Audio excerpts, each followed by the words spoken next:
Every time we were together, it happened. There was no night that went by that I was with him that he didn't sexually abuse me. He's had a wonderful relationship. I learned so much from him as an artist and as a kind human being. He's a good guy. He's a good guy? Yeah. Show me where he touched you. No nonsense, no shenanigans, but he's a weird... Why was it important for you to stick up for him? Because he's always been a friend to me. That's what you do for friends, you tell the truth. Every time we were together, it happened.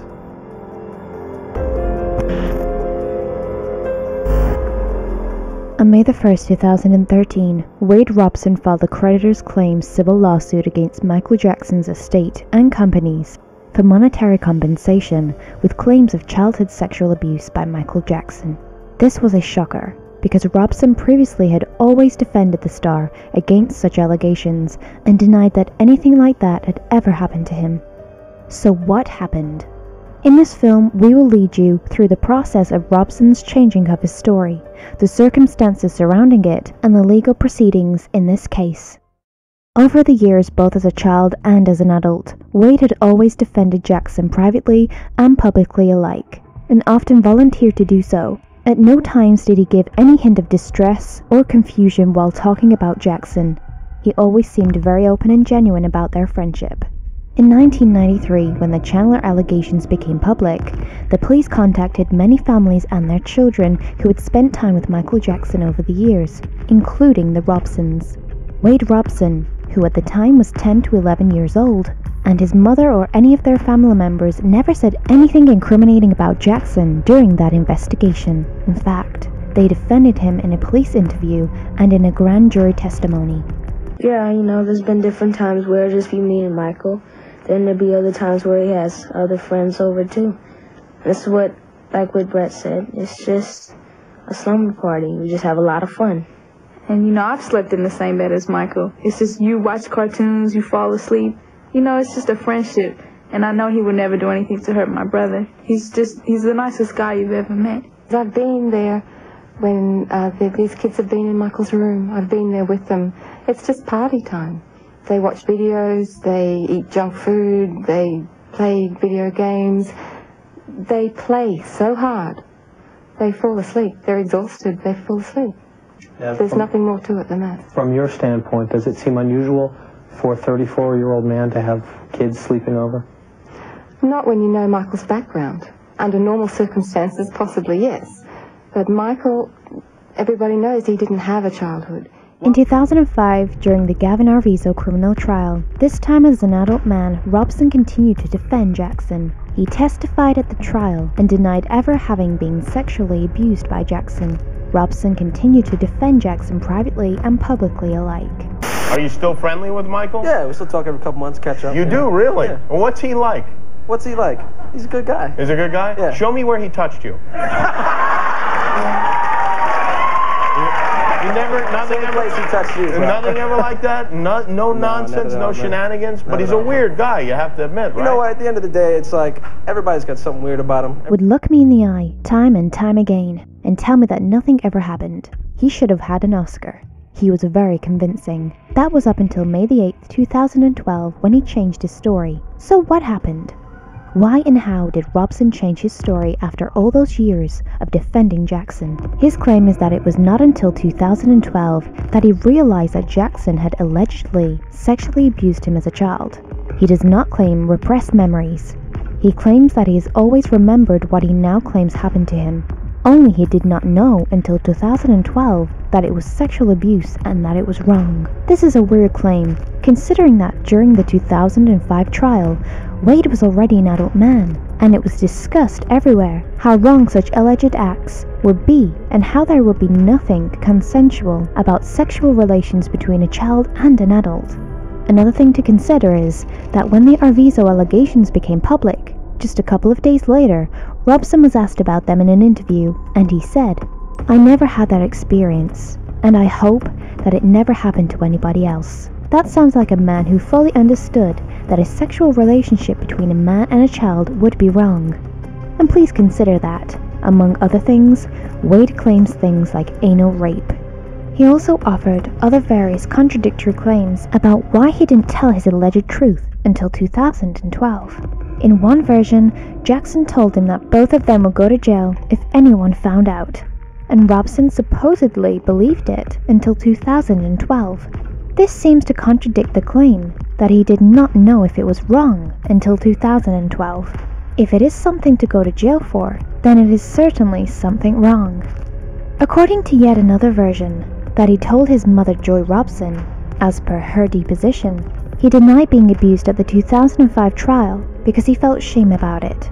But Wade contradicted that in his own deposition. Question: when you testified at the criminal trial in 2005, did you feel a sense of shame of what had happened between you and Michael? Wade Robson: no, I didn't. I didn't have any. As I stated, I didn't have any perspective on it. I didn't know that at the time. I didn't know that at any time until post-May 2012. Wade also made the claim that both in 1993 and in 2005, when he was already an adult man, Jackson had allegedly coached him on the phone in the form of a roleplay, and that supposedly made him a masterful liar, or a master of deception, as he put it, for more than 2 decades. What was this powerful roleplay that supposedly made Wade such a convincing liar, both as a child and an adult?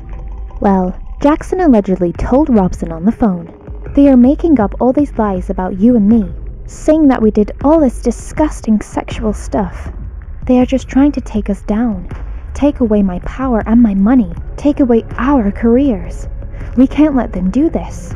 We have to fight them together." That's it. That is the sophisticated, powerful coaching and role-playing method that supposedly made Robson a masterful, Oscar-worthy liar for more than 2 decades. There is no claim that Jackson told Robson in a direct manner before his 2005 testimony what to say or how to testify on the stand. All Robson can claim is the supposed role-playing on the phone. Think about it. If Jackson had really molested Wade, it would have been incredible risk-taking on his part, both in 1993 and 2005. To put this guy on the stand in 2005 as his first witness, and to rely on such lame supposed role plays, and hope not only that Wade would understand what Jackson wanted with those cryptic comments on the phone, but also that he would surely go along with it, and would know exactly what to say. Wade Robson was my first witness in Michael Jackson's criminal trial. I started with one of my strongest witnesses for Michael Jackson, Wade Robson. He was adamant that he had never been touched, never been molested, never been abused, directly or indirectly. I called his mother and sister as witnesses to corroborate what he said, because they traveled on these tours too. And to have him suddenly reverse course so radically, years after Michael Jackson has passed away and can't speak up for himself, is outrageous. So I don't think he has a case. I think this is a money grab, like so much of Michael Jackson's unfortunate life. Everybody seemed to have their hand out in one way or another. And I just think it's ridiculous. Safe Chuck I put in the same category. He didn't testify in the criminal trial, but he signed declarations. As I recall, he signed declarations, made statements that he had never been touched. He explains his consistent, convincing denial of sexual abuse by describing himself as a master of deception. But was Wade Robson a master of deception all those years while he denied sexual abuse? Or is he a master of deception now, when he changed his story and filed a lawsuit amidst monetary demands? Once someone is a self-admitted master of deception, how do you decide when he's deceiving you? Because let's not forget, one is under oath and under a penalty of perjury while testifying at a criminal trial, and also while making a declaration or testifying at a deposition in a civil case. That means there is no way around it. Wade Robson is a proven liar who has no qualms about lying under oath and under a penalty of perjury. He either lied in 2005, or he's lying now that he has changed his story and filed a lawsuit with monetary demands. On June the 25th, 2009, Michael Jackson passed away. Wade and his family mourned him, and they went to his public memorial. After Jackson's death, Wade had nothing but praise for Jackson, just like during his lifetime. In an exclusive book, the official Michael Jackson opus, that was published in 2009, Wade made an entry in which he wrote, among others, "Michael Jackson changed the world, and, more personally, my life forever. He is the reason I dance, the reason I make music, and one of the main reasons I believe in the pure goodness of humankind." He also participated in a tribute by Janet Jackson to her brother at the 2009 MTV Video Music Awards. These are Michael's gloves from the Bad music video. Michael gave them to me when I was, 7 or 8. He's going to be with us spiritually, but I wanted to feel something physical from him. So I'm probably going to rock one of these tonight too while we perform on stage and just feel that much closer to him. These are time, y'all. Who's saying it? Are you walking?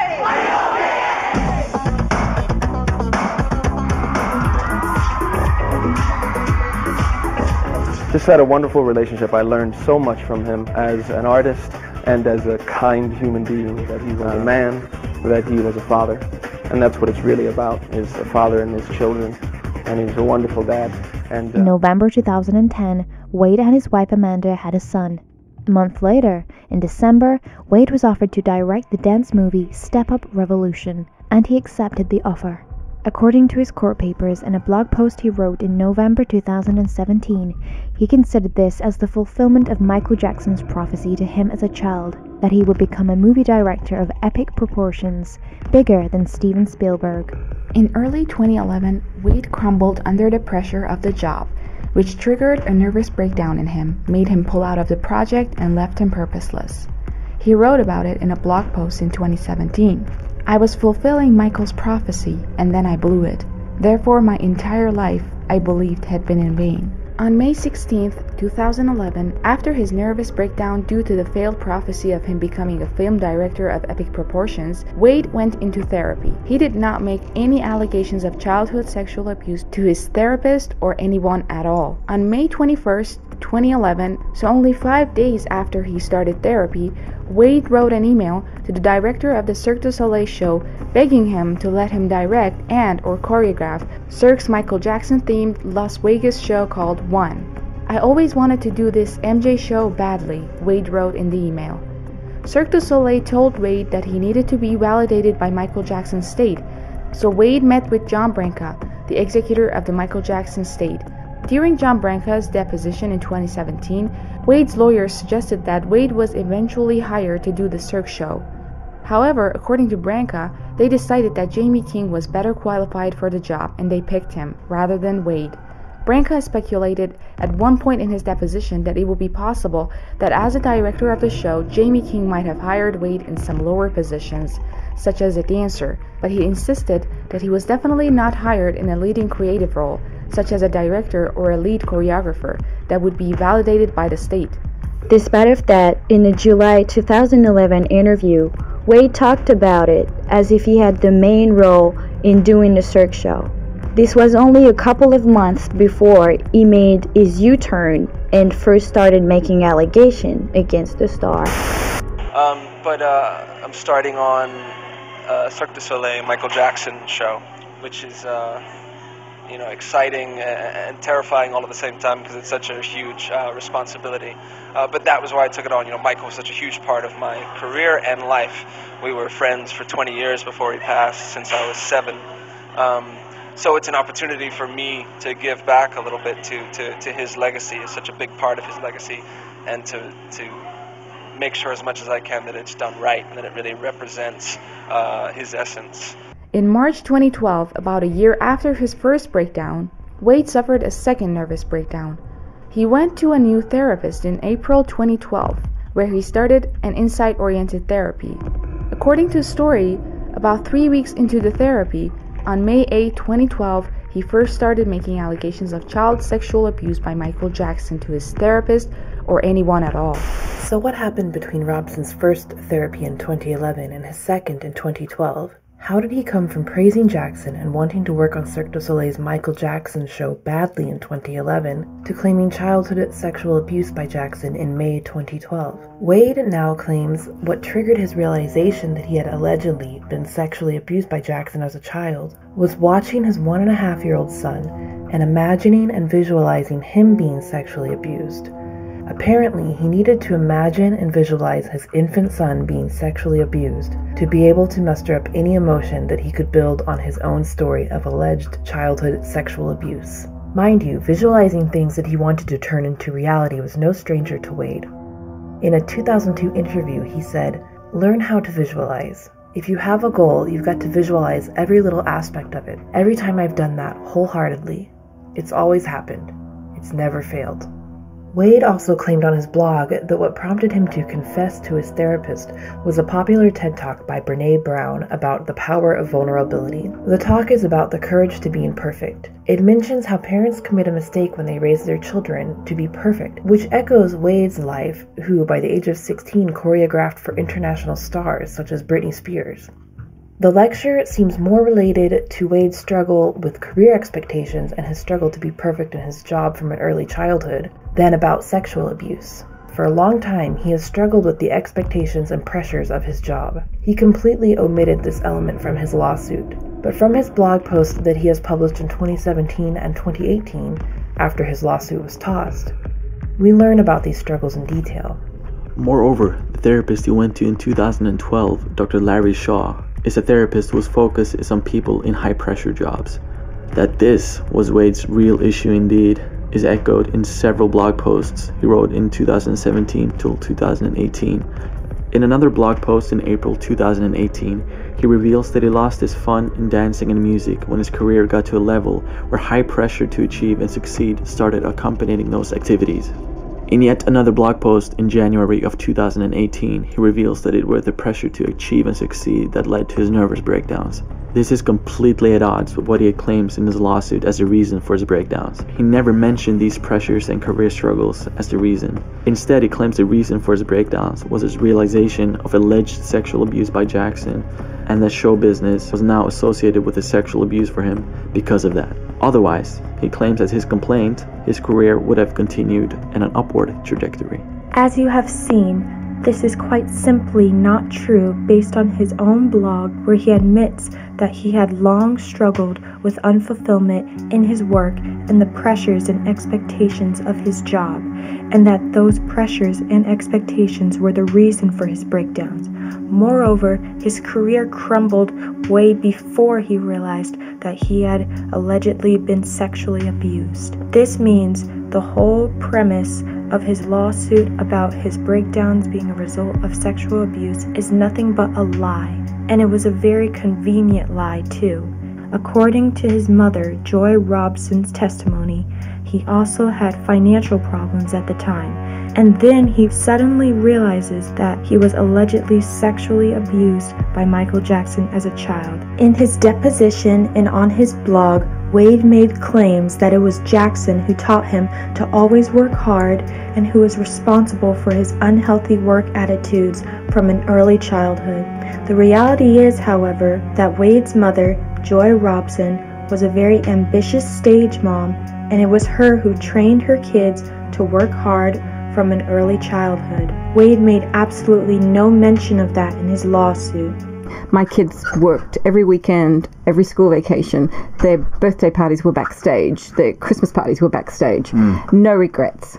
Despite of clear evidence that it was Wade's mother who made her children work so hard, in Wade's new version of his life, it is Jackson who is made out to be the scapegoat for his unhealthy work attitudes. Jackson actually begged Wade's mother to let Wade have his childhood. Joy Robson herself testified to that in her 2016 deposition. She said that Jackson, quote, used to call me and ask and beg me not to make Wade work all the time, to let him have his childhood, end quote. Also from the 1995 article, as well as from the Robson's testimony in 2005, or Joy Robson's deposition in 2016, we learned that Jackson was actually hardly present in their life at the time.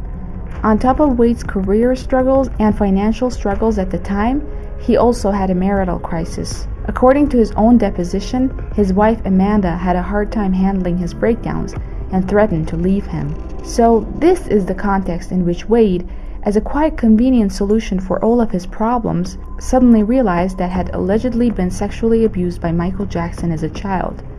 This U-turn made it possible for him to sue Jackson's entities for money or to use his newfound story in other ways, like seeking a lucrative book deal. In a note that he wrote to himself that the Jackson state found out about and presented at his 2016 deposition, Wade stated, "My story of abuse and its effects will make me relatable and relevant." There would also be a benefit in scapegoating someone else for his professional and personal problems and failures. With the claim of sexual abuse, Wade is suddenly seen as a victim, not as someone who failed in his profession and failed as the family breadwinner. The blame is shifted on someone else. Wade claimed that because of Jackson's alleged sexual abuse of him, he was no longer able to do any kind of entertainment activity because those activities were now too associated with Jackson and sexual abuse for him. He claimed that he could not dance,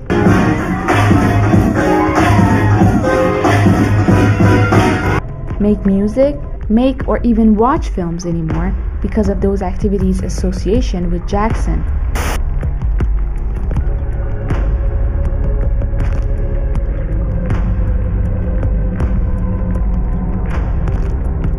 The fact is, however, that Wade continued to do all those activities, all the while claiming in court documents that he was so traumatized by such activities' association with Michael Jackson that he would never be able to do them again, so he needed financial compensation. In September 2017, then, while his lawsuit was heading towards dismissal, he declared himself quote-unquote healed from the bad associations regarding entertainment activities and announced his return to the dance, choreography, and entertainment scene. So the alleged bad association and his inability to work were suddenly all gone when his lawsuit was close to dismissal. Wade filed a civil lawsuit against two of Jackson's companies, MJJ Productions and MJJ Ventures, also for monetary compensation. In the lawsuit, to get the monetary compensation he desired, Wade portrayed these companies as, start quote, the most sophisticated public child sexual abuse procurement and facilitation organization the world has known, end quote, that knowingly and deliberately facilitated his alleged sexual abuse.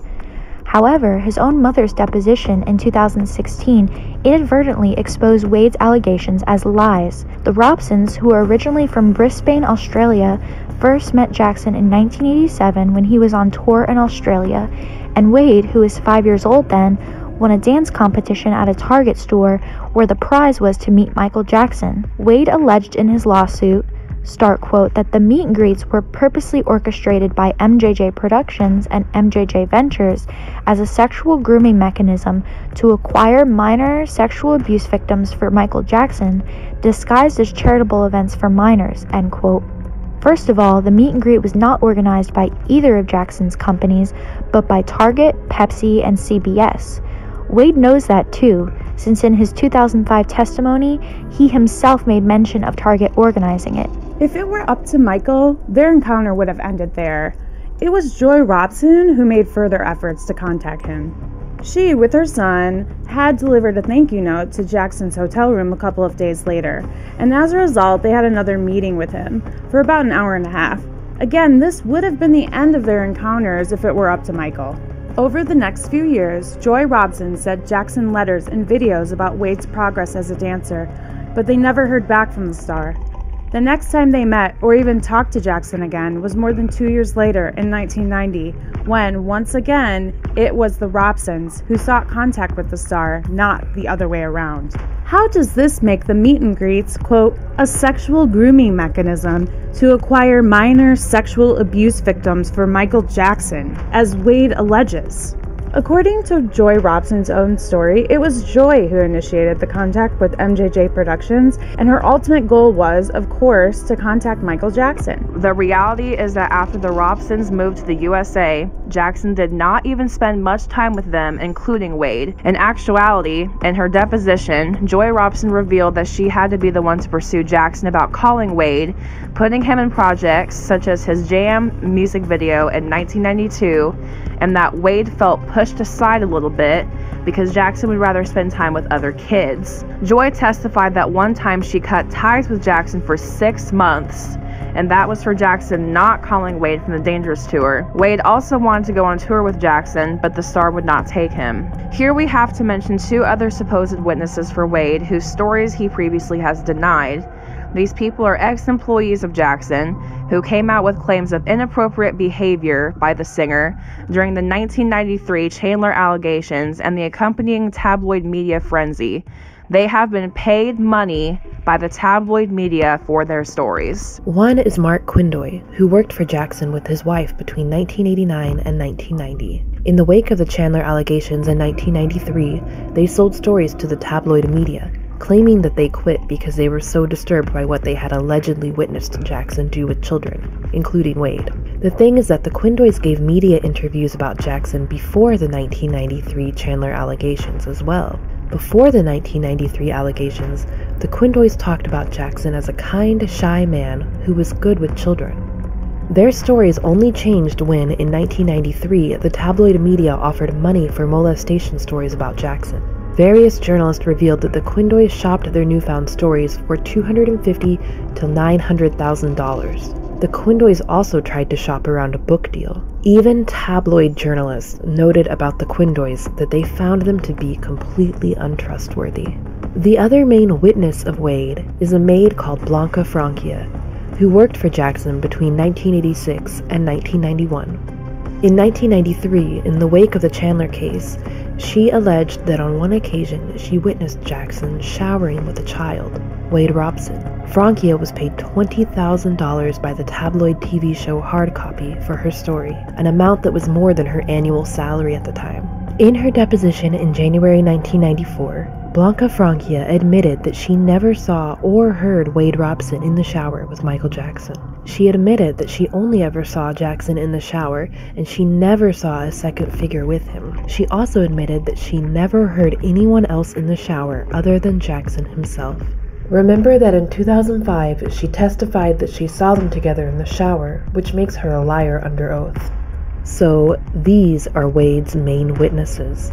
Wade also claimed that he filed his lawsuit to help Jackson's supposed other victims, but his treatment of those other alleged victims was certainly inconsistent with that. In his deposition, Wade admitted that he never attempted to reach out to Gavin Arvizo, the boy at the center of the 2005 trial. So despite of his claim that he filed his lawsuit not for money but as some sort of advocacy for Jackson's other victims, he never bothered to reach out and apologize to the boy whose justice Wade obscured, if we believe the current version of his story that he had falsely testified at that trial. He also aggressively pursued Jonathan Spence, a man who befriended Jackson in the 1980s as a child. Spence never accused Jackson of any wrongdoing, and he still says that Jackson never did anything wrong to him.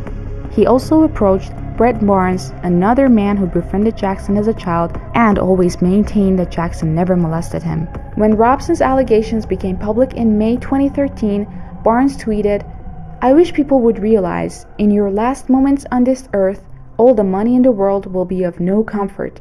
My clear conscience will." We shot for a year, and I was 10, 11 in that time frame, and then I also continued to be friends with him for about a decade. He just had this unconditional love. He was so pure. A lot of the general public just didn't treat him well. You know, just treated everybody with such dignity and respect and just loved everything and everybody. Well, he was the big brother I never had, quite honestly.